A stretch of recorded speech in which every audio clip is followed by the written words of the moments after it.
trying to fix what was broken.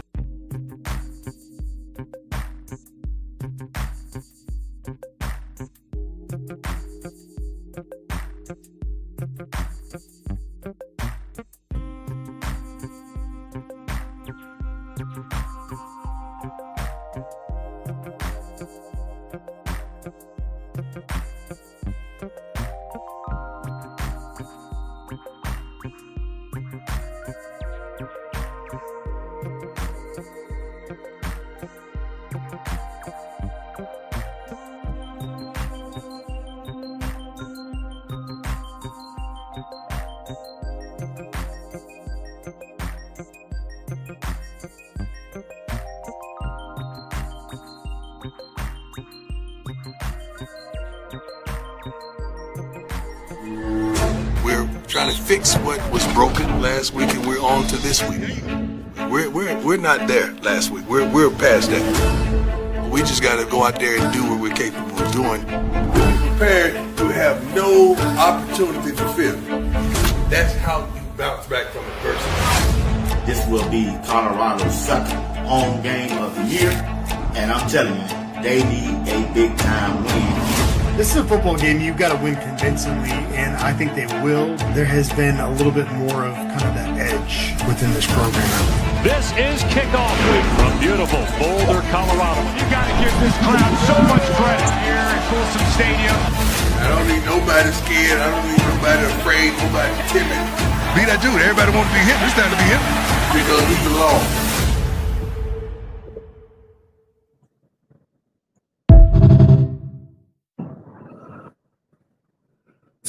What's going on, family? What's going on? You're watching Sports Talk with B. Watts. I'm your host, Bernard Watts. This is our post-game show of the big-time win on yesterday with Colorado football team versus Iowa State. That was a must-win for Coach Prime and the Colorado football team for this season. And they won the game 24-17. And we're going to get ready to talk about some things that we saw during the game. And we're going to give you our opinion about what we saw during the game. Let me bring up JR Boxing. He's here with me tonight. I want to appreciate him tonight. Want to say hello to the chat. Also out there, we appreciate you all tonight. Tonight. What's up, JR? B Wise, what's happening, man? We back, baby. We back. You see We back. We back, baby. Oh, okay. We back, baby. Oh, I gotta get. Let me see. Can I get it? We gotta see that thing. Let me put another front up there. We back, baby. We back. JR said we back. Now we back, baby. That's what I'm talking about, man. You should have never left, JR. Nah, hey, man. Nah, hey, man. That's like the stock market. When it's just tanking, sometimes you gotta pull your money out, man. Sometimes you gotta pull your money out. Hey, man. JR said, hey, enough is enough. Enough is enough. We back. Shout out JR, give a shout out to the chats. Let me know who all in there. All right, hey, start from the top. Let me start from the top. Let me show some love to the family, man, to the chat. Hey, Timothy Isaac, man, salute, man, always holding it down. They got that girl CC up in that thing. Miss Shalonda Harris, Jeanette Fox, ladies, how y'all doing? Peter the Supernatural, what's going on? What's happening with you? Lady of Elegance, candles. That sounds like a beautiful fragrance. If you sell candles, let me know. Who else we got up in this thing? Kimberly Hall, that's another. TMFB, Val Green, Jeanette, holla at us. Where we at? Chat, we back, chat. We back. All right. We appreciate JR for giving a shout out to the chat. Miami is in the building. TMFB, what's going on? How you feeling, man? Y'all doing all right? All right, JR, let's get down to this thing, man. Gil should do a rest tonight. We're going to talk about strictly Colorado. All right, JR, let's start with the offensive side of the ball. I got about 7 topics I want to talk about. Let's start with the quarterback, Katin Salter. Katin Salter had a bad game. He'd admitted. He probably was the reason why they lost with those 3 turnovers as an interception when they played TCU. But during this game, how you doing, Miss Diane Brown? K-Sauce came back with a vengeance, and he stepped his game up, and he propelled them to a winning game on yesterday against Iowa State. Tell me what you think about the quarterback, Cajun Salter performance on yesterday. Oh man, look, he played like the salt shaker we thought he was gonna be like D Watts. He played a wonderful game, man. He played a wonderful game. Look, they were saying it all week, right? From Coach Pecco, when you're back against the wall, only way you can go is to take a step forward. And that's what he did. He took a step forward and he truly led that team to a great win against a ranked opponent. That's the second ranked opponent win for Coach Prime. But it came on the burden of K-Salt's arm. He played with poise. Early on, there was some accuracy issues, but he settled into the second quarter. He settled in quite nicely. He ran the ball. Look, I know B-Watch, you've been calling for him. Say, look, man, he's scared to take them hits. He heard you. He gave him the shoulder work. Shoulder work throughout that thing. So, look, with the odds kind of stacked against the man, you showed the report of all the players that were going to be out that will make an impact or who have made an impact throughout. He took on more of a burden himself to be more of a leader, man. I even seen him call out a few players during the action of the play. I had a weird view of watching the game because I was out of town for my wife's 20th year class reunion. Shout out to Buford High Eagles down there in Beaufort, South Carolina. So we went out there and enjoyed. So I'm on my phone as they doing stuff throughout the day. I'm on my phone and I got to watch the game from the Skycam view, which is all 22. So I got to just watch the game from the top, watching it off my phone, and the way he manipulated Iowa State's defense, that being K-Salt, he really played a great game and he came back with a vengeance. Yeah, he did. I like the way he came out there and played. You got that? Yeah. Shout out to Miss Miami, though. One of the main dogs up in the chat, man. He said, B Watts, I give it to you and Salt. I wanted Prime to pull him at half, but he balled. The most important to me is all the injuries, and they still won. Hey, shout out to Miss Miami, man, holding it down for that $4.99 for the $4.99 holla. Shout out to you, man. But hey, Mr. Miami, I felt that all across the waves of YouTube and in my neighborhood and talking to other people that follow the bus. They was like, look, man, it's about time to move on. I'm like, hold on, man. Like, hold on. If you look at the game, TCU, absolutely, he stunk it up. Yeah. But all the other games he played in, he hadn't played bad. Right. He brought the young man into the system, and he was a 64 to 68% completion rate quarterback. So that's the type of quarterback you're getting off rip. So it's going to be some missed throws, but then you got receivers dropping balls, running the wrong route. Offensive line is much aligned. They playing way better. But y'all see these significant pass grades these offensive linemen getting? It ain't off the back of just them being good pass blockers. K-Salt moving around back there. That's it. So when they say 0 sacks happen, K-Salt is also losing pressure. So look, man, I like to give flowers where flowers due. I was one of the people that stood on 10 toes and said, nah, man, get a young man a shot. That was absolutely the worst game he could have ever played against TCU. I get it. You're trying to put on for your city. It just happened at a bad time. But overall, throughout, he hasn't played bad. We definitely needed him to do more. But you got to think, at the time when the defense giving up 30 points a game, that's hard. It's hard. Right. So, look, he played better. We want to see, if not better performances moving forward. I think that's what you asked for. Shout out to Val Green. Thank you. Yeah, I agree with you, JR. At times, he did play bad last game. I give you that. He did that. He got to own that. Matter of fact, he did own that. in the past of the game, he didn't play bad. He just didn't play good enough for them to win, to overcome their deficiencies on the defensive side of the ball. During this game, 25 passes, 16 completion, 255 passing yards, 2 TDs. He had a quarterback rating of 134. And the main part about it, he didn't throw no interception. And that's what I liked about it. And like I say, you can talk that trash when you play good, but there ain't too much you can say when you ain't playing good. Exactly. B. Watt, 16 to 25, that's 64% right there. That's it. It is 64%. Yeah, that's what you do. I'm doing hood math. That's 64%. It is. That's who he is. So if we see games like that, better managed games from the offensive coordinators and Coach Prime and stuff like that, he'll put you in a position to, to win some games. So yeah, and I like when Coach Prime called the timeout on that last play. No, son, we believe in it. I believe in it. Coach Prime done coached these last 2 games now, JR. I know you've been hard.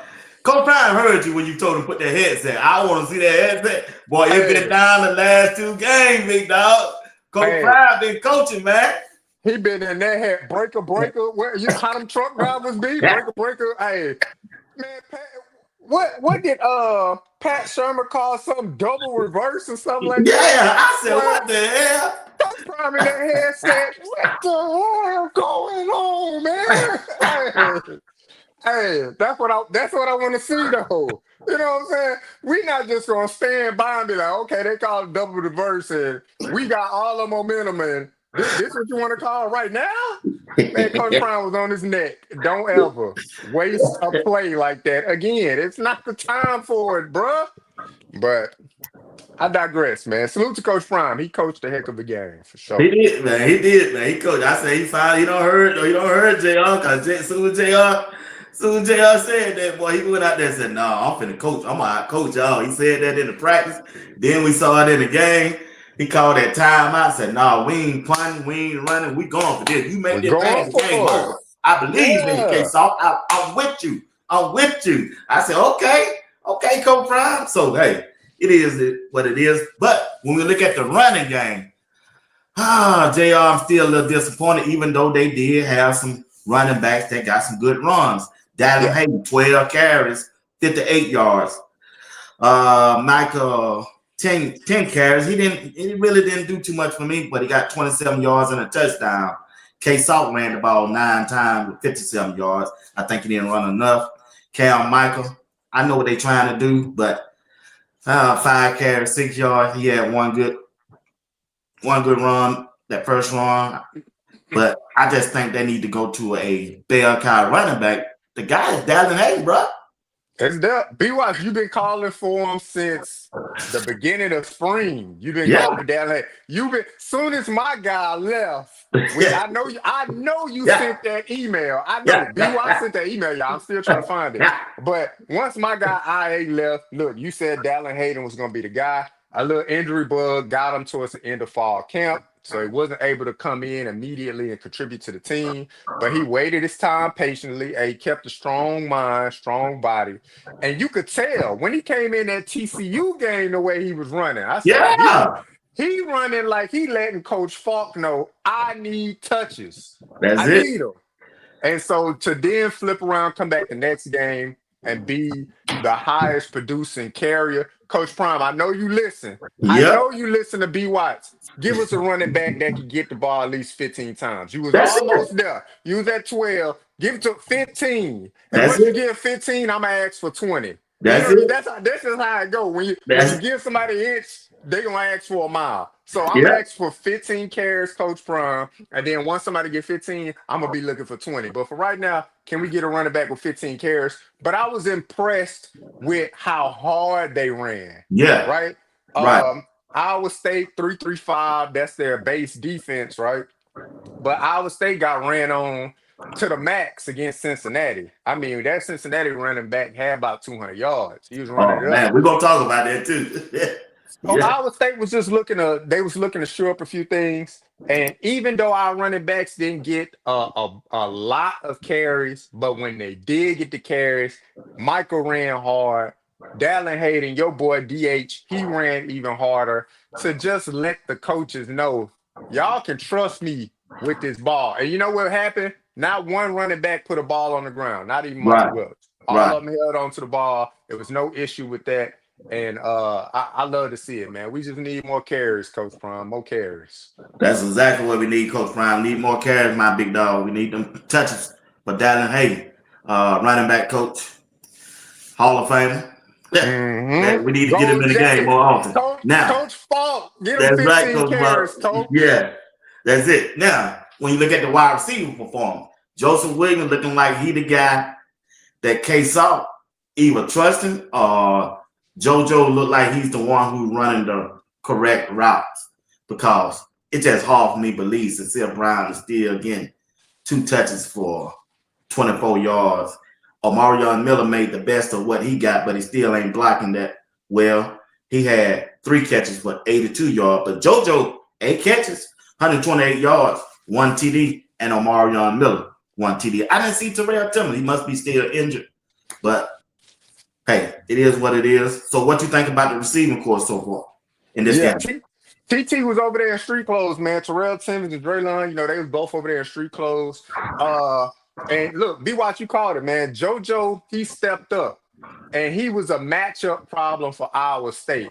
Iowa State came into the game hurting in that area. Right. They were down their top defensive backs. So now you have Sincere out there on one side, Mario Miller out there on the other side, and now you got JoJo in that slot position.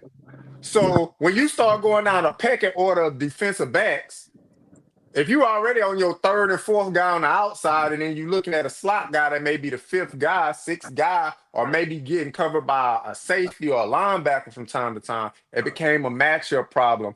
And I got to give Pat Shermer his credit. That was something he exploited during this game. Joseph Williams definitely did his part. He looked like the AAC freshman of the year that we brought in to this program. He looked like that fabulous freshman or sophomore that was head topping people all during spring camp. He just needed more opportunities, and them opportunities came in the fold of him being in the slot position. You called it, B-Watts, him running the right routes, him making himself available to the quarterback when it was breakdowns, when the quarterback had to scramble out. He did those things to make himself available, and K-Saw hit him in stride and hit him often to the tune of 8 receptions, 126 yards, and a TD. So love to see it, man. And that TD he caught in that back in the end zone. Yeah, it was a beautiful thing to see, man. He got 2 feet in. Salute to him. Yeah, JR on his game today. I didn't think about that. The Iowa State lost their 2 top defensive backs to begin the game with, and they had to start with backup, and that left JoJo Williams in the slot. And man, you got what, your 5th? 1, 2 out, 3, 4. You got your 5th defensive back guarding JoJo Williams in the slot, and that's a good pickup, like you said, from the offensive coordinator, because they kept exploring that defense when JoJo was out there in that slot over that Miller, and that's what we haven't been seeing in the past. Haven't seen it. They haven't been taking the shots over the safety. over the linebackers in the middle, and Pat Exactly. Shermer dialed that thing up, and they went to that play about 3 times. And the last play that sealed the game, that was one of them. You said it. Deep shots. This is the most deep shots we have taken all year. 7 games in. I want to say I counted 6 different opportunities for them to take deep shots. They took them all. Doesn't mean they connected on all of them, but they took the shots. Right. I want to say they hit 5 or 6. They missed 1. But 5 or 6, they took 6 deep shot opportunities to hit 5 of them, and you see, what happens. It's able to open up the offense and things like that. So that was great, great scheming and planning by Pat Shermer and the rest of the offensive staff. And Joseph Williams, like I said, he just executed that position so well. It looked effortlessly the way he did it, B-Watts. He did. And playing for Berger made a good point there. He played that X well, and he ran that dig and that seam route. That's exactly what he was doing. That's why I was like JoJo Williams. Cecile Brown to play at. with his height and his speed, man, he can run that seam route. Jay gonna have a single house safety back there, and you put 2-6 on the outside. Who he gonna double? Yep. You put them on the same side with him in the slot. That's why I would like to see it how it go, but they choose to use Cecile Brown over there on the outside. But hey, we just needed that win on the offensive side of the ball. Okay, when you look at the offensive line, they deep. To me, it's just me. Somebody else could see the game different. They passing block was good, but they running blocking, bruh. Yeah. At times they were. I seen George C. wasn't blocking nobody. I said, "You just gonna stand there, big dog?" Yeah. You know. But I think they get into the. I can't say they. Pat Sherman continue to run the same formation on the running plays.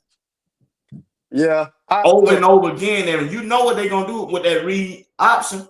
K-Sau's gonna head it off. He gonna tell the running back move to this side. If they move to this side, they know he gonna run to the opposite side. Yeah, I mean, see a power eye or a sweep, JR, just one time. I'm waiting to see a sweep or the pistol, because they'll even line. I want to say a few times they had Dallin Hayden lined up directly behind K-Saw, and I was like, oh, okay, we about to run a little pistol. But he kind of moved them, shifted them to the left or the right, and then they went with the RPO kind of stuff. Look, that just seems to be the MO. That may be something they build off of, when the team has now game planned against you, and now you have to kind of go into your second iteration of formations and looks and things like that to kind of switch it up. That may be something they look to, going forward, especially after this bye week. But you're right, B. Watts. It is a little bit easier to look up. But something I did notice, and shout out to T. Cal and CT the Fan, Bustin' Prime, they called it out when Yaya is in there, big 84, and he going in motion. They already know it's a run because you're not going to throw it to him. You know what I'm saying? If he go out and he not blocking the end person. So they switched it up. They had a few different people in there. They had Cam Michael doing it, coming down. They had Q for 6 coming down in there. They actually used the tight end. I see why they put Yaya in there because Atkins just can't block. And you know what? That's something the young man has to work on. So I see why they put Yaya in there to at least get an extra blocker. But they switched it up this game. They put Yaya in there. They kind of ran them off, and then they moved some other people in there to better utilize the formation and then scheme up for players to give K-Salt a different option. He even threw a little outlet out there to Cam Michael. I want to say it only got like 2 yards, but it still gave a threat to the defense for them something to worry about. But look, Pat Sherman is developing the offense a little bit more. I would have liked to have seen it early on, but hey, we're here now.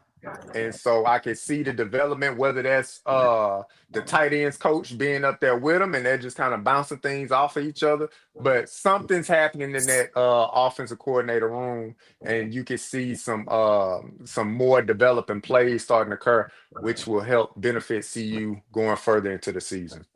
Yeah, I agree with you on that. That was a good move when they put the tight end coach up there with Pat Sherman, give him another set of eyes. But still, if they tuning in and if they watching, I would like to see a power run. I would like to see some sweep.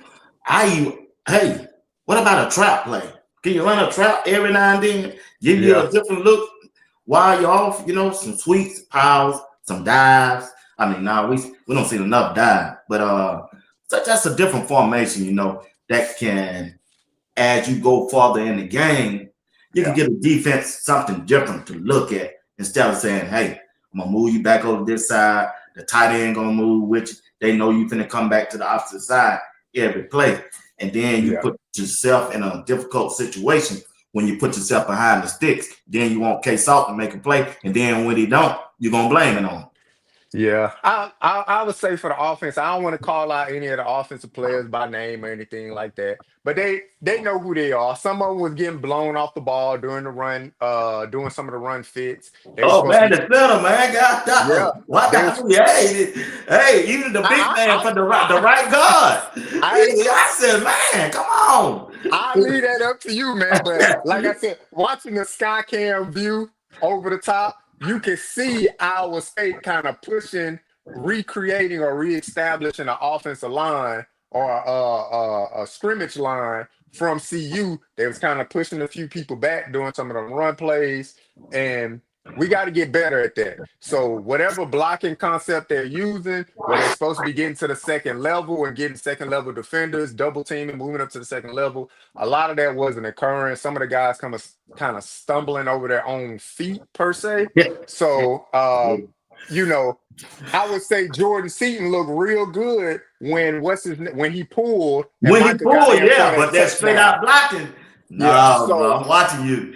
I don't know if that needs to be more of a zone blocking scheme where they moving more, to one side or to the other side. But it seems like on other concepts when they're trying to double and then move up to the second line of defense, they kind of struggle with that a little bit. I've seen some improvement, but they have struggled with it. So we'll see where it gets to. But shout out to Gunnar White, man. The offensive line play has vastly improved from Coach Prom's first year to now. We just need to see a little bit more, for real, for real. But yeah, some of them guys got to take a little bit more pride in blocking and not get blown off the line doing some of them run plays for sure. I didn't get a chance to look at the wide receiver blocking nobody but Mario Miller, the two that he missed. It was obvious that the game camera was on him. What about the rest of them? I didn't get a chance to see them. Yeah, it was a few plays. They didn't go lateral too much. They kind of threw the ball more further downfield. Yeah. I can't remember the count because I had my little counter, but I left the sheet how many lateral plays that they did. But there was one play where I want to say it was supposed to go to like Q for 6 and somebody didn't block, so K Salt had to like throw it over his head because the defender was pretty much there. Either Q for 6 would have got blown up, it would have been an interception. So he just kind of threw it over Q for 6 head and went out of bounds. Somebody missed the block. I want to attribute that block to Amarion Miller, but I can't be for sure because I left my notes. But the wide receiver blocking overall, it was decent, but they didn't need to utilize it as much just because they didn't throw lateral. Everything kind of went vertical up the field. That was a good thing. I'm tired of seeing them lateral passes anyway. Because if you miss on or somebody miss an assignment, it's gonna put you behind the change and it's gonna put more pressure on K-Salt to deliver. And it seemed like to me, Coach Prime and the offensive coordinator kind of don't trust him throwing the ball because you can remember next to the last drive, they just told K-Salt that to run it 3 times in a row when they could have passed the ball and tried to went on and get a score and put it out the way, but they say, hey, no, don't take my field goal away. K-Salt put the ball in your hand and just run it. Yep. Yeah, he ran it 3 times in a row. Yeah, he ran it 3 times. He didn't hand it to nobody. It looked like Coach Prime said, hey, come here. Don't hand that ball to nobody. Take it and just run and get what you got. Because if I can get a field goal, they're going to get me upset. Don't take my field goal away. Yep. I remember that. I was looking, I'm like, oh, he just gonna pull it each time. Like he didn't even care. He was just like, oh. Yeah. He had to get that sign because when I wanted him to do that, he wouldn't do it. And then when he got down there, I said, no, Coach Prime had to tell him to do that. Because on many times he handed that ball off. You can see the safety coming down in the box. I said, oh, okay, so you could have saw that. Coming down in that box, you should have pulled that. But you know, either way, here or there. But I think that's what happened. All right, let's switch to the defensive side of the ball, Jake. When you look at the defensive front, McNeil stood out to me on the defensive line. He's about the only one. Barnes disappointed me. All sides. He really didn't make no tackles. He about the only one. Wade did good on the defensive end. Yeah. London Merritt had some TFL. Oh, yeah. London Merritt. I forgot about him. Yeah. McPherson was getting back there. So I see the rotation that they was good. Shout out to London Merritt, man, that true freshman making his first start of the year. Yeah, Right, you had right. guys like Arden Walker that was down. Sam Okunlola been out all year. A plethora of other injuries across that defensive front.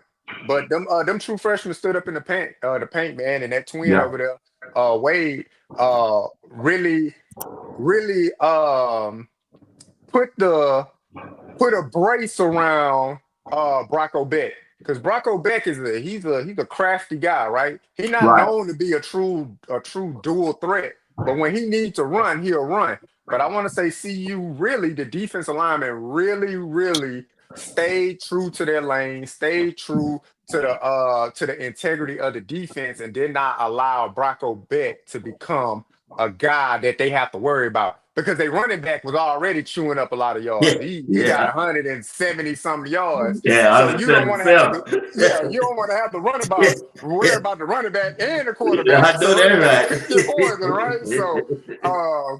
So the defensive line really took onus of, all right, we're not gonna let this quarterback on key third downs pick up third downs, right? right. And so that's what they took advantage of. Look, Iowa State tried them, disrespected them on their Ooh, own boy, like did they? 18, right? What? Hey, we gonna hand it off to the running back. He already got 150 yards. We gonna hand it to Yeah. him and see what's popping. And look, they stood up in the paint and they stopped it, man. Shout out to Amari McNeil. It looked like he solidified himself up there, because he was up there with the young pups. Yeah, Oftentimes, when Amari McNeil was in the game, you had Brandon Davis Swain right next to him. So he was up there with the young pup and Brandon Davis Swain. And he showed true. He got there in that backfield early and often. And shout out to Uncle Steve, because Uncle Steve called it last year. He said, no. This was Greg. Greg said, hey, man, Amari McNeil don't show up to about game 6, 7. Where yeah, we at Greg right Williams now? said that. Yeah. Hey, shout out to all my young kids out there. My little nephew talking about some 6, 7, stuff like that. So, Yeah. hey, this game 7 right here. And Amari McNeil showed up. So that's all we can ask for at this point, man. All we can Yeah, ask for. yeah, they stood up, man. Cause like you said, that running back, he had 24 carries, 177 yards, 2 TDs. He I was said, getting "Damn." busy. Yeah, he was bored. I said, busy. man. And then Rocco Beck didn't hurt him, like you said, in the run game. He had 7 carries for 31 yards, but he Yeah, didn't have those big games like the pass quarterbacks have had on exactly. CU defense. So, like I said, we did good on that, but we still gave up 477 yards on offense Yeah, on no, that it was. defense. What they did, but they don't break. And Yeah. JR, guess what? I think we find us another cornerback, Ivan Yates, on the other side of DJ McKinney. Where has he been? Right? Look, outside of that pass interference over there in the end zone. Okay, it was Oh pass yeah. interference. But You know, outside of that, yeah, they just. Hey, I'll go ask you about them. You know, we got away with one though. yeah. Outside of that, Ivan Yates stood up in that paint, man. He did. He stood up in that paint. So He did.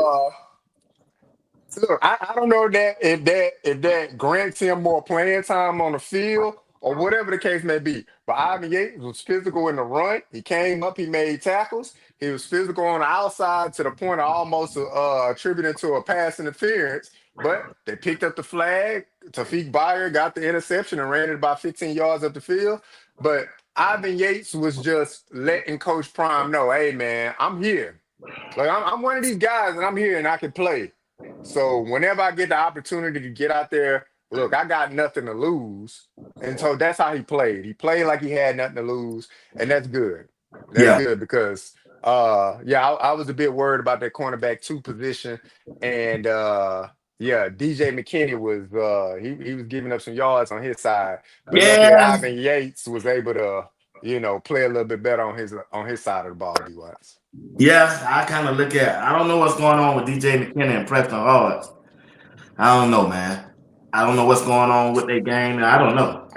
But like I said, the bright spot for the defensive back was Ivan Yates to me. He gave up 1 pass interference. Maybe they didn't call that pass interference because the ball was already interception. Because they had threw it and then they came together. Yeah. What you think? That's when I looked at it the second, I said he caught the ball, interception, or they didn't think the ball. I don't know. Why do you think the referee picked up that flag? I think the refs picked up the flag. They looked at it from a standpoint of uh, the back judge is the one that was like saying that it was pass interference because the goal line judge was looking at it and he didn't call nothing. The back judge came in. I guess they kind of talked it all. Only thing I can think of is that the tight end came in. He just tried to box him out, like, give him that elbow. That's what you do in basketball. You get in that paint, you try to throw that elbow to move that defender up off your back. So it looked like the tight end kind of came down and he tried to make himself wide, show his numbers to the quarterback and say, just here, throw it. And when he kind of swung around, Yates on him in position, but he did tug him though. But Yeah, I seen what he grabbed. He grabbed him there. I don't know why they picked it up, man, because maybe they were just like, look, it was gonna be intercepted anyway, or tipped, but who knows, man? I just attribute that to every once in a while you gotta have a little luck on your side. And that's the luck that we needed in order to get this win for sure. Yeah, we needed that win. Definitely most needed that win. And like I say, Allen Yates stood up in that paint. Now, when you look at the linebacker, old JB kept putting his head in there, boy. He kept putting his head in there. From Jackson State. Yeah. I love JB finally showing up. 4 years of tutelage from Coach Hart. Coach Hart, look, I know I've been hard on you. I know. Now, I ain't been as hard on you as Greg been hard on you, but Coach Hart, I know I've been hard on you. But yeah, you've been hard on my boy.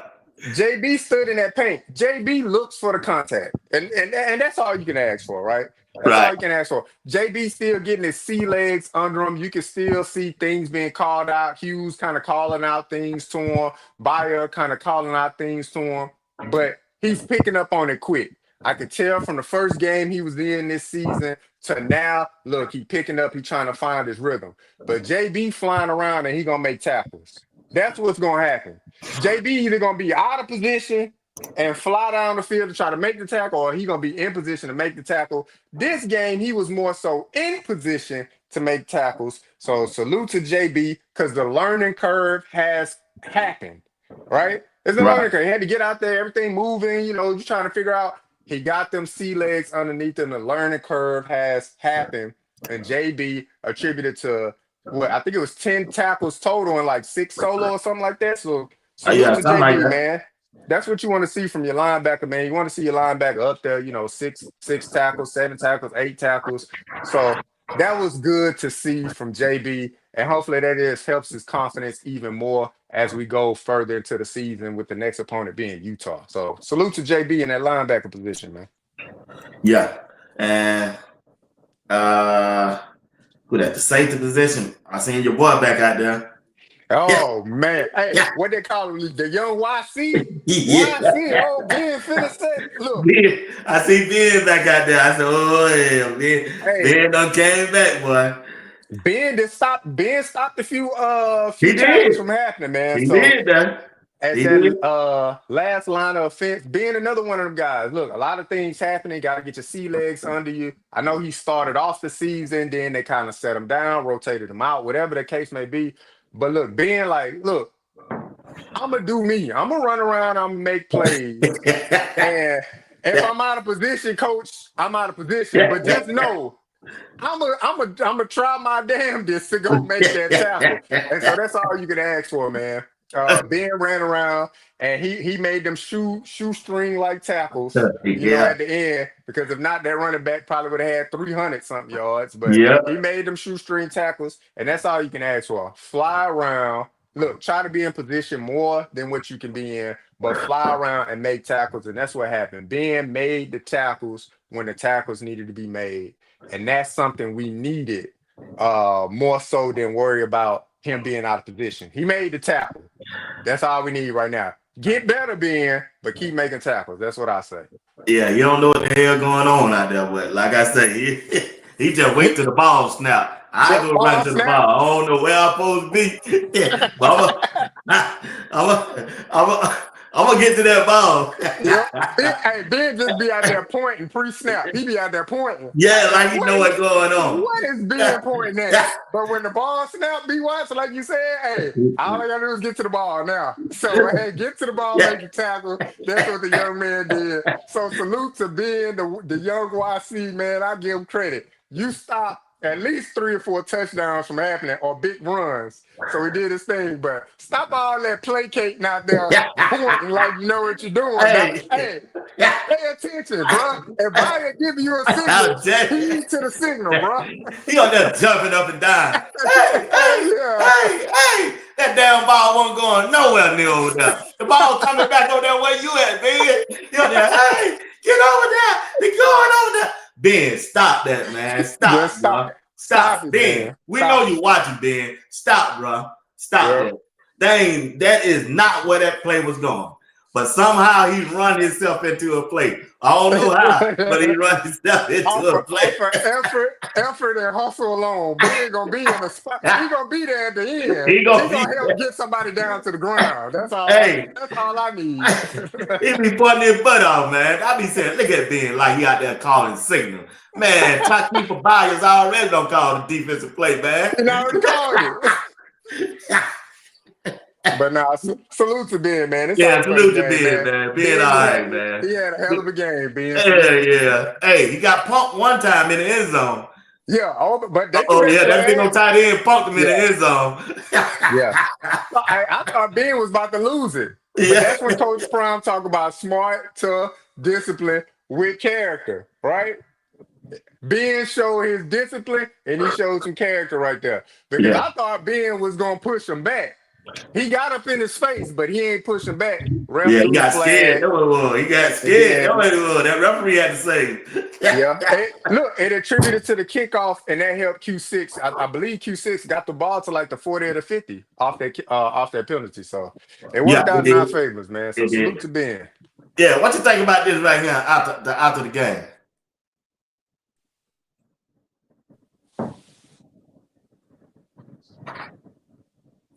Oh, I love it, man. I love it. Look, there's been enough scrutiny for the past 5 weeks, right? I would really say if you want to say all the way from the beginning of the season, but I'll say from the last 5 weeks with the whole QB shuffle.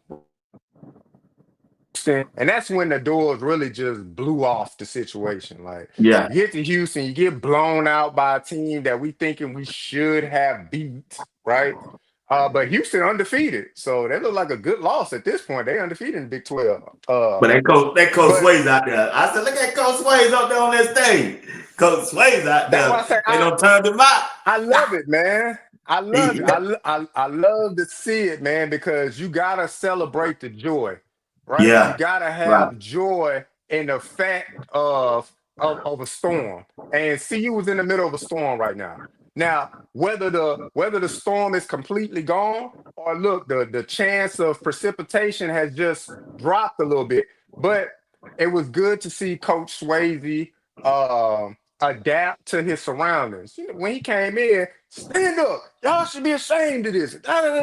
Man, I had my boy O locked up for the whole hour of the meeting, standing up because he dozed off, all kind of stuff. But you can see the joy, and they're just getting back to look, man. Let's get back to the basics. Let's get back to having fun. Let's get back to playing for each other. Because regardless of what I say, what BY say, what any other YouTube space or a big media brand say about the program, only thing that matters is what happens with those young men and those men inside that building. So I think that was kind of more so like, yeah, man, let's celebrate this because this is big. This is a ranked opponent. This is a Big 12 conference opponent, and we played good from I would say probably the last half of the first quarter until the end of the game. They played good. They kind of started off a little slow, but I would say middle of the first quarter all the way to the end of the game, they picked it up, and that's a good win, and that's a good celebration for them for sure. Yeah, that's a good celebration. Swayze thing about it is that, man, I put all that hard work in during the off season. Y'all gonna come out here and play like that? Yeah, I need something to celebrate about. So they went out there and got that one. They won their game. Coach Swayze said, yeah, I put that work in for this one, y'all. Y'all gotta give me some of this one. Look, yeah, Janet, I had to put it back up. I said I wasn't gonna put it back up. I wasn't gonna put no CU stuff up until they won. I stayed true to my word. They won the game and went back up. You did. You sure did, man. But yeah, I'm glad you got it back up, big dog. It looked good. Look good on you. Look good on you. Look good on you. But going forward against Utah, well, that quarterback scared me, man. I think you the first one who put me on him, boy. He Yeah, ain't playing. He ain't throwing the ball good, but boy, he don't can care run. nothing about running that thing, boy. He don't care, and he'll Now- lower his shoulder. He just will. He ain't no little dude either now. Mm-hmm. Now he ain't gonna be like our state quarterback. He gonna run this quarterback here for Utah. This brother gonna run it. He So gonna I just run. hope our defense come to play again. Yeah, But I just don't want us to give up those many yards. They running back had 177 yards, bro. yeah. No, they look. Okay, they really I can't get this. was up. For the last 2 years as a defensive coordinator, when they spread Colorado out, why we don't have no linebackers in the middle of the field, bro? Because we often playing man coverage. So Well, damn, it's- if you're playing man coverage, that means somebody should have a quarterback. yeah, but they Who get is caught the up. safety? Byers got the quarterback. Nah, it's usually the linebacker, but they getting Well, caught hell, up in he the ain't in the watch. middle. Don't He no linebacker be in the middle. They be on the line. Why? Yeah, they get caught up in that watch. Look, when you You tell play me, man, Coach Prime. Now, Coach Prime been coaching his butt off for the last 2 games. He can't see that. Look like he saw that when they were third and something. He called timeout and they came out of it. yeah, Either he saw it or I don't know what happened. Cause we were texting about that. Look at this lineup. Look at this lineup. Hey, be no the damn same. linebacker in the middle. Everybody saying the same thing. I said, damn, they've been doing it for 2 years. they be the Yeah, same every timeout time. came. And when they called that timeout, looked like they put a linebacker in the middle. Somebody had to see it. Yeah, it's just when you look at it, when you're looking at the play live, it's like, oh, why they ain't got nobody there? But then when you look, when they all lined up across the line of scrimmage, and then you look what happens, they be like right there, right there from making the tackle, but they miss it.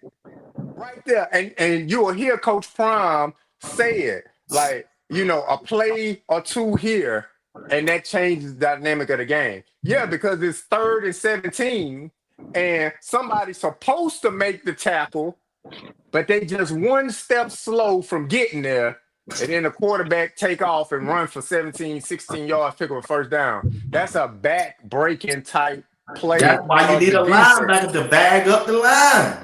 But I think they would just attribute to me, if you ask me, I think they were attributing to the fact like we this close. We're right there. We're missing it by a shoestring. We're missing You've been it by missing a for 2 shoelace. years. You've been missing for 2 years, JR. I don't know. JR. I don't know.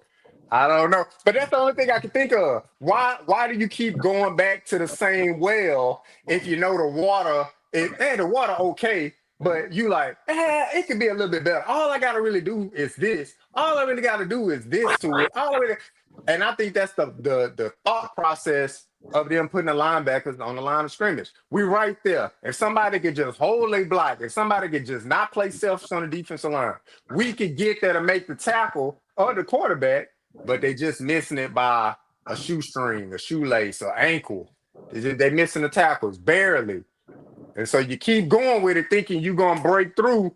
It just hasn't, materialized over the course of the season. But look, hey, obviously enough was enough. Timeout was called. They came out, played a little zone behind it, and things worked out a little bit better. That's called coaching. Salute to Coach Prime. He was on the headset on the 1s and 2s. He was mixing it up. He was on the 1s and 2s this game, man. He was on the 1s and 2s, man. Yeah, he was, man. I just want him to see him. I want to see him progress and get better, man. Yeah. I want that. I want a lights out defense. I thought they gonna have that starting at the beginning of the season, but they haven't played up that to ability yet on the defense side of the ball. Because I'm telling you now, Utah got some big old boys, man.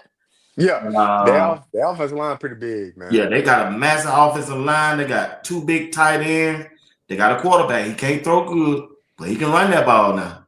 He can run it. So it's gonna be another dog fight. And I think they're playing him in Utah.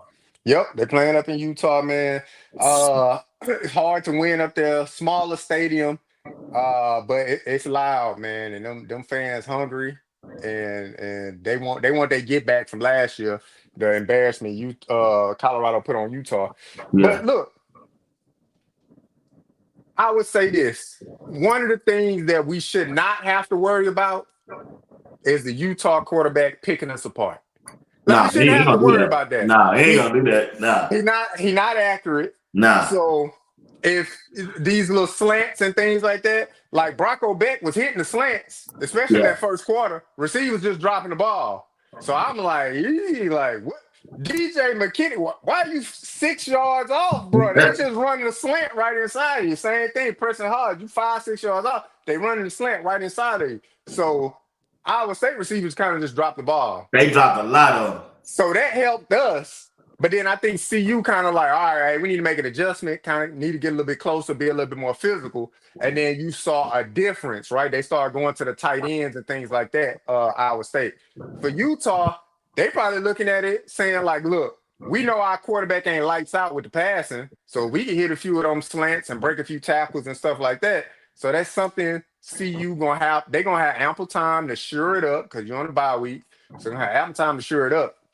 But Eric Dampier is he's not going to dice you up. So if it's me, I make him beat you passing the ball. And if we learned anything from the Kansas State game, the easiest ball a quarterback can throw is the deep route. That's easy. Just throw it up, let a receiver run up. So nothing deep, nothing cheap. That's Coach Prime saying, right? He said, we've heard it a few times, nothing deep, nothing cheap. Shout out to Uncle Neely, letting us know Coach Prime, that's his moniker with these DBs. Nothing deep, nothing cheap. So we don't give up nothing deep, nothing cheap to Utah. We should be fine. We should be fine. Now, Utah does have like I said, Dampier is a good runner. Their running back is a good runner at number 13. I believe he's a true freshman or redshirt freshman, whatever, for Utah. They look like some dynamic guys with the ball in their hand, and I believe Utah is going to scheme just to get that momentum going because they see that's something CU struggle with. But I say pick your poison. If we going to allow the running back to run it up and down, try to keep him 150 under, but you can't let Dampier run for another 80 to 90 yards. That can't happen. That's a recipe for a loss. So that cannot happen, right? Yeah, you got to shut down one. Got to shut down one. One thing I noticed also, last game, Coach Brown was coaching his butt off. He told Q6 come up with that punt return catch. He didn't do it. He didn't put his ass back there in the game either. He put Exactly. Coach Brown said, "Oh hell no! I told you what to do. You still didn't do it." No, Farrakhan X you up next. Fool me once. That's same. You can't fool me 2 times. And Coach Brown said, "I didn't told you. Don't do that again. Sit down." Now you don't play offense, but don't stand over there with the special teams. Farrakhan X, hey, you up. Get back there and you better field it. And what he do? He fielded that punt. He called for that thing. Wasn't nobody 10 yards around. Hell, so then he could have ran. Hey, I'm getting that ball. Hey, guys.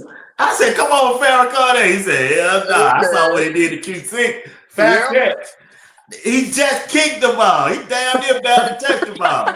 He said, ball wasn't even off the punter foot. Hey, exactly, man. He snapped the ball. Let me just put my hand up right now. Damn, man. Ain't in the air. I'm just putting it up. I'm just letting y'all know I'm declaring right now. So, hey, shout out to Farrakhan. Hey, he just want to get on the field. But look, that's what happens with freshmen, man. I know we clamor for the freshmen to get on, man. They're super talented.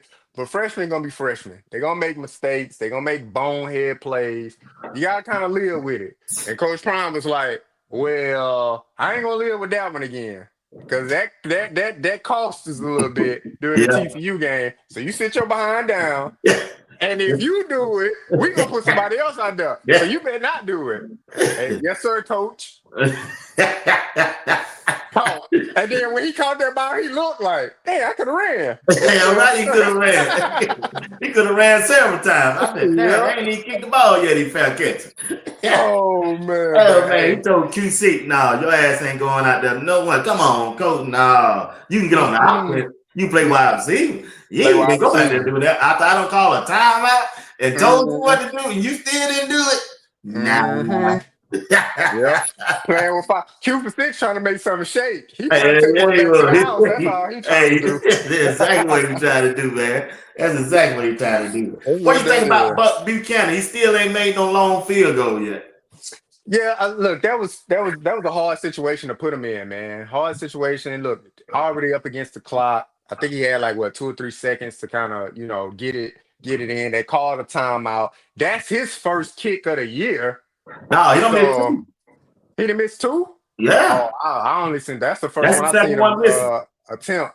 But yeah, I mean that's kind of hard, man. It was a 57-yard kick or something like that. Yeah. Look, the distance is there. Now it's just more so of an accuracy thing. And then look, he on the kickoff so much. I can only imagine that probably plays on your technique a little bit, being on the kickoff. Because your main focus on the kickoff is just kick the ball as hard as you can. You ain't worried about position kicking, nothing like that. You kick it out the end zone. That's what we want. So I can only imagine his technique probably need a little bit tweaking now. And that's something they got to work with him on. Because if he's a weapon like that, if his leg is as strong as it is, if it's 57, that thing looked like it would have been good for about 60 plus. Yeah, about 70 yards. Just bad right to him. So Right. it's just a little bit more technique. And like I said, the technique is wavering because of the request. The request is, hey, when you're on kickoffs, kick it out the end zone. So you ain't got to focus on technique. You just running out and putting leg in it. Right. So now Coach Pollard got to be like, all right, hey, we really got to focus on this technique with you. We got to hone in on that, hone in on your technique. Because we're going to need you at some point during the season to make a deep shot. And we know you got the leg strength to do it. It's just I need you to be mentally focused on your technique to drive it all the way through. And he'll get there. He'll get there. Yeah. And what you think about the new mate, the punter? He really had a bad game last game now. But he came through this game. Yeah, he came through, man. It was a back-breaking punt, man, for him to punt it 25 yards from TCU. and them had the ball at their own 45-yard line. I'm like, man, I said, what the hell? We at the 20. You kick it to the 45. Oh, come on, man. I said, man, what the hell? Down there trying to make a tackle. Yeah, then go down there trying to make a tackle. I said, man, you ought to be worried about kicking. But nah, he showed out this game, man. I want to say he had about 5 or 6 kicks or something like that, back to his 200 yards of all-purpose yards when he's kicking. So he showed improve, man. He showed improve, and again, being back there, calling out stuff on the punt, calling out stuff, and people still running free through. Ben, what are you calling out? I don't know what you're calling out, but people still running free through that punt thing. And shout out to Damian Graves, man. He came back. He did his thing. I think he had like maybe 3 or 4 punts that was inside the 20. So that's good because you got to make the other team drive the length of the field. That's something that didn't occur during the TCU game. Do the turnovers as well. Okay, Salt turned the ball over twice in our own side of the field. On our own side of the field, TCU had a short field. They go down and score the game. And then again, Damian Graves punt the ball 25 yards. TCU get the ball at their own 45. They take it in. That's the score. So, but he showed improved. He kicked it deep. He put a lot of airtime under it to allow those defenders to get down there, the gunners to get down there. And shout out to them, man. He bounced back for sure. All right, last one, JR. I'll let you go. We're almost at hour. The coach of the year so far, position coaches of the year so far for CU. Ooh, position guard. That's an easy one for me. It's Coach Falk. That's one off the rip, man. Coach Falk. You can see a difference in the running backs. You can definitely see a difference in the running back. The way they run hard, right? Even though they don't get many carries, they run hard. They running with effort. They running with determination all the way down. I mean, we talking about guys that we ain't seen in about 2-3 weeks. from Pierce to Trackhawk. Even when they was in, they was running hard. Now you got Dallin Hayden back up to back. He running hard. I'm still amazed by that game against Wyoming when Draylon Miller was back there. He was kind of, in the getting the handoff, and then he back there in the man, what's the position called? I'm losing my train of thought right now. But he was back there receiving a direct snap and running the ball. He scored, and then Coach Falk pulled him over and said, "You see how you run it? You're gonna mess around and get yourself hurt." Oh yeah, I saw that. I remember that. Yeah, that's coaching right there. That's coaching to say, "Good on you, Wildcat." Shout out All Access. Draylon in the Wildcat. He get the ball. He go down there and score against Wyoming. Cool. Clap it up. Yay. That boy, Coach Falk, had that tablet, and he said, "Hey, you see this? Yeah. This how you get hurt. Stop running soft." He probably used some profanity on top of that too, but stop running soft. That's pretty much what he's telling him. So Coach Falk, man, and then on the defensive side, I would have to say, Yeah. Hey, hold on. I ain't even like that. Oh, yeah. Hey, nobody. Nobody. Coach Hilo from the defensive end coach. Man, they giving up 400 yards. How you gonna get a man? Come on, bro. That ain't got nothing to do with Coach Hilo. What? Them freshmen back there playing their butts off. McPherson, Mary, the Wade. Look, Walker was a little bit slow to get off the horse, but he finally, came along. Then he got hurt recently. But I got to give it to Coach Hilo on the defensive side, because his defensive ends, they've been playing ball. They've been coming in. They've been playing ball. I want to see some from Quincy Wiggins now, because they kind of bigged him up during the spring and fall. He ain't done nothing. And we ain't seen him yet. Now, he in the game, but we ain't seen. I want to see it materialize now, because he got the body. He met the physical tools. Right. I just want to see somebody coach him up so he can put it all together on the field to play. But yeah, give me Coach Falk, give me Coach Hilo for my coaches, coordinators of the year so far. I can go with that. I go with you on that, man. I'm gonna BY tried to play me, y'all, when I said, hold on, I had to think about it. I'm like, hold on, man. I'm gonna go with you on that. I'm gonna let you have that one, because that defense, man. Shout out to Coach Pollock. Honorable mention, I give Coach Pollock. Man. Okay. Well, you take Hilo off then and put Coach Pollock in. Nah, I gotta go with Hilo. How you gonna tell somebody on the defense credit? They give Coach Prime said the defense even playing like trash every day. I mean, look, the defense, first 6 games of the season, they're playing God. Coach Prime said, they asked Coach Prime, what you think about the play? JV, he said, shit, what you want me to do? How can I say they playing good? They giving up 400 yards. I'm with Coach Prime. Coach Prime, right? But if I just look at specific positions, that's why I say Hilo. Because although together the defense playing bad, but if you look at them defensive ends, hey, we get a lot of production. Sacks. How many sacks they got? I don't know off the top of my head, but you know everything else. I think it's under 10. It's under 10. I give you that. It's under 10. It's under 10.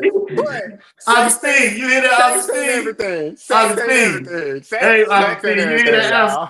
You hear the answer?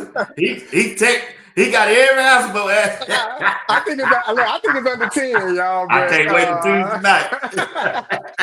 But yeah, give me Coach Hilo, give me Coach Falk, and then honorable mention.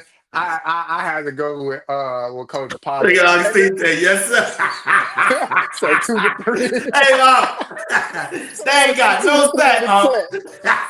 I can't wait to Tuesday night. I said, how many sacks they don't got? He gonna talk about, I can't give you no answer. Boy,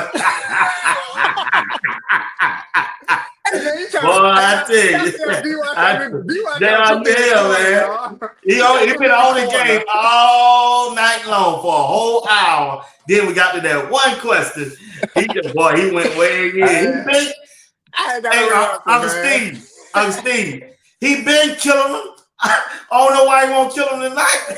Nah, hey man, they won, man. I gotta give them their flowers. They won, man. They won.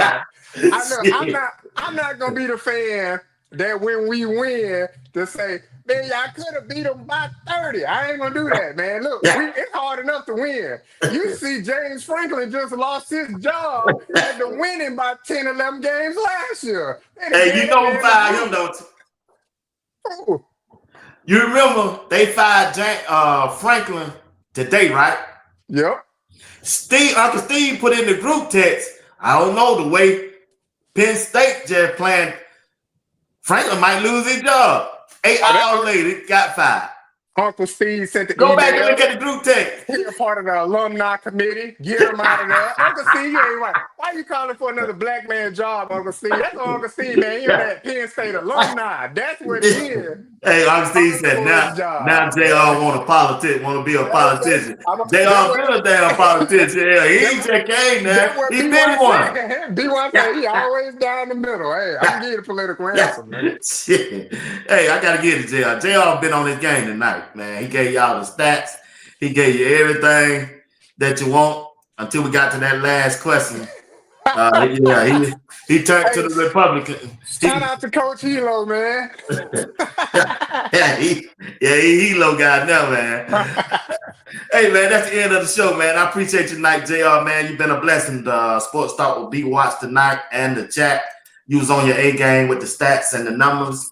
And even though you was out of town, you still watched the game and gave us your input on it. We want to thank JR for Sunday night, Tuesday night, and Thursday night at 8 p.m. Eastern Time right here on Sports Talk. We'll be watching. Many of y'all always emailing me and texting me about whenever JR ain't on here, and you make comments on the videos about JR takes. Some of y'all like his takes, some of y'all don't.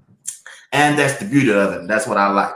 All right, JR, want to thank you, man. Want to thank the chat for tuning in to the show tonight. Give us your last word, and we out of here, big dog. Oh man, my last words tonight, man, is for my lovely wife, man. She and a group of her fellow classmates, they put on a tremendous event, man, for Beaufort High out there in South Carolina. And look, I was just eye candy. I showed up, had a nice little haircut, had a nice little suit on, shook some hands, smiled, and then got on my phone and watched the game, y'all. So I had an enjoyable experience, man. My wife treated me well, man. Shout out to all them classmates out there that came, shook my hand and stuff like that. Made me feel a part of class of 05. It made me feel a part. And if you get the opportunity to watch the game from the Skycam view, it's a little different at first, but you will see the way these plays are developing or supposed to develop and things like that. And it was interesting for sure to watch the game from that view, but it gave me a different outlook on the game to be like, yeah, Sherman actually really dialing something up this game, and the defense kind of still need a little bit of work. But overall, win is a win. Shout out to Coach Prime. I'm still waiting for Coach Prime to troll me and have on his headset in a dining facility when they eat, when they go eat. I'm still waiting, Coach Prime, because I know you're listening. Just one time for me. Just put it on so I know you listening. But it's always a pleasure chopping it up with you, B. Watts, man. Brother from another mother, man. Good guy, good mentor, good man with information. So we got a good one, y'all. So keep supporting B. Watts and Sports Talk with B. Watts. That's my outro. Appreciate it, JR. That's JR Boxing, y'all. You can catch JR Boxing as a guest on Sports Talk with B. Watts Sunday, Tuesday, and Thursday at 8 p.m. Eastern Time. And we appreciate his commentary that he brings to the show. Once again, thank you for watching Sports Talk with B. Watts along with JR on this Sunday night. Peace, my brother. All right, bro.